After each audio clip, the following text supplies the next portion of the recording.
நம்ம பாட்டிமாருங்க போட்ட தங்கட்டியில ஒரு ஹூக் ட்ராப்பை மாட்டி மாடர்ன் ஆக்கிட்டாங்கன்னு பார்த்தா இது என்ன பிரமாதம்னு சொல்லிட்டு தங்கட்டியும் பவழத்தையும் ஒன்னா கோத்து ஒரு மாலையாவே எடுத்து மாட்டிட்டாங்க. Evergreen traditional Karaikudi jewels double side மாங்க மாலை, டபுள் லைன் ஆன்டிக் ஹாரம், ஆல் டைம் ஃபேவரட் காசு மாலை, பிச்சிப்பூ மாலை, அதுக்கு மேட்சிங்கான தோடு, ஜிமிக்கி, இயரிங் இப்படி அடுக்கிக்கிட்டே போகலாம். சரி கொஞ்சம் டைமண்ட் பக்கம் வருவோம்னு பார்த்தா டயலே இல்லாம ஒரு வாட்ச் தூக்கி கையில கொடுத்துட்டாங்க. என்னன்னு பார்த்தா அழகழகான பிரேஸ்லெட்ஸா. இப்படி சிம்பிளா கியூட்டா டெய்லி வேர்க்கு ஏத்த மாதிரியான கடா பிரேஸ்லெட்ஸ், அழகழகான ரிங்ஸ், ட்ரெடிஷனல்ல இருந்து ட்ரெண்டி வரைக்கும் ஸ்டட்ஸ் கலெக்ஷன்ஸ்னு மட்டும் இல்லாம வெட்டிங் ரிசப்ஷனுக்கு ஏத்த மாதிரி ஸ்டன்னிங்கான double finger ring, square bangle, சூப்பரான சோக்கர் அண்ட் ஹிப் பெல்ட் கலெக்ஷன்ஸும் வச்சிருக்காங்க. இவ்வளவு தூரம் வந்துட்டு நம்ம ஃபேவரட் டிசைனர் வாட்சஸ் காமிக்காம இருந்தா எப்படி? அதுல ஒன்னு ட்ரை பண்ணிட்டு அப்படியே இந்த பக்கம் வந்தா இது நாங்க பட்டாம்பூச்சி பறக்குது.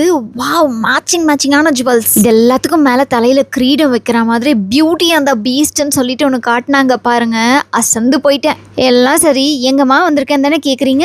தாஜ் கொரமண்டல நடந்துட்டு இருக்க இந்தியாஸ் பிரீமியர் சாக் ஜுவல்ஸ் எக்ஸ்போக்கு தாங்க வந்திருக்கேன். இங்க 18, 19, 20 இந்த 3 நாளும் இந்த கிராண்ட் ஜுவல்லரி எக்ஸ்போ நடக்குது. இந்தியால இருந்து 30+ ஜுவல்லரி பிராண்ட்ஸ் வந்து அவங்களுடைய ப்ராடக்ட்ஸை ஷோகேஸ் பண்ணியிருக்காங்க. ஸோ கடைக்கடையா ஏறி இறங்காம ஒரே இடத்துல உங்களுக்கு பிடிச்ச அத்தனை நகைகளையும் நீங்க பர்ச்சேஸ் பண்ணோம்னா சாக் ஜுவல்ஸ் எக்ஸ்போக்கு வந்துருங்க.